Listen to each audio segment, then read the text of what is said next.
Ai spart jurăminte ca pe pahare, le-ai lăsat șovuri pe podea, dar eu calc de sculță printre ele și tot la tine mă întorc așa.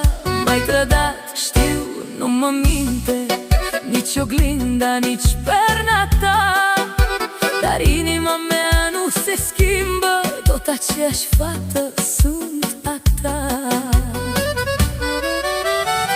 Inele de aur pe suflet ți-am dat, tu le-ai călcat, le-ai uitat în noroi, dar le-ai purtat. Eu tot de tine, numai de tine mai ard. Rămân femeia ta și bună și amar. Inele de aur pe suflet le strâng, le lipesc la locul lacrimile când plâng. Orice ar fi, orice ai făcut, eu ți-o jur iar sunt tot a ta. Și azi doar de tine mi-e dor.